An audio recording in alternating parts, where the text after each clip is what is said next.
Hi everybody, I'm Bill Whittle, and this is the Firewall.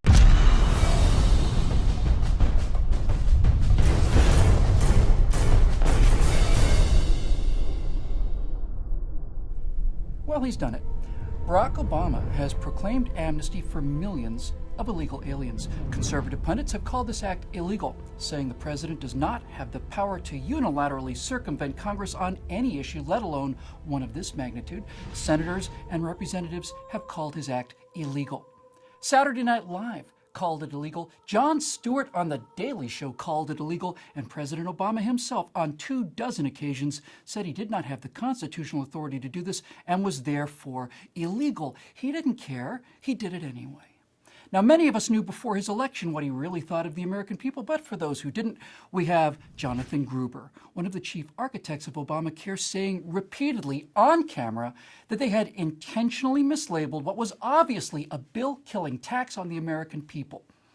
He then told his elitist left-wing audience that the entire sham depended on the stupidity of the American voter. Furthermore, Gruber has stated on camera that the president was not only well aware from the beginning that they were lying to the American people, Obama actually led the discussion of how this could be done.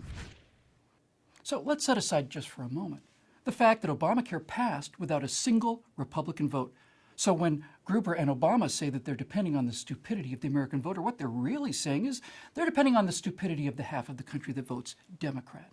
The bottom line, though, is that there can no longer be any question of the contempt in which this president holds the American people. So do we suddenly think that now, after dictating amnesty into law, this man is suddenly going to constrain himself out of respect for the American people and the Constitution? Please. A few days before his election, he said we were on the verge of fundamentally transforming the United States of America. Well, he has fundamentally transformed it. When a man can dictate law, that is a dictatorship. It's pretty simple, really. Any questions? Both Gruber and Obama are wrong about the American people, though. We're not stupid. We're scared.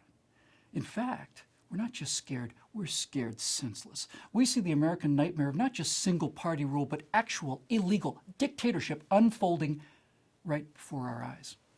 And we're as paralyzed as cavemen frozen in fear with our eyes closed as the leopard growls quietly inside the fire and the sentry. Now, many Americans think that Obama is the problem. Obama is not the problem. Our Constitution was written for one purpose and one purpose only: to prevent the rise of a dictatorship. So what failed? How did we build this tyranny? Well, the progressive left began their takeover of academia in the 1960s, and they began inculcating their radical worldview all across the spectrum, and we let them get away with it 3 generations later. Journalism students are no longer encouraged to seek out the truth, whatever the cost. They are taught which stories to promote and which to suppress in order to advance the larger truth of left-wing utopian philosophy. So when a president that they despise, such as Richard Nixon, let's say, acted illegally, they hounded him right out of office. They're supposed to. That's their job. But with a president they adore, like Barack Obama, they see to it that stories such as Gruber and his multiple on-camera admissions of deception never see the light of day. Why? We know why. Everybody knows why. We are allowing Barack Obama to get away with this because he's black. That's it, and that's all. To say if he were white, he would have been impeached already is a non sequitur. If he were white, a man of his inexperience and radical background would have never been elected in the first place. America voted for him to prove that they were not racist, and now we're going to let him destroy this government and this country for the exact same reason. It's guilt that paralyzes us. This progressive Obama dictatorship is built on guilt over the original sin of slavery. Oh, it's guilt. And also fear. That's why Obama and Eric Holder have been encouraging the Ferguson protesters to stay the course.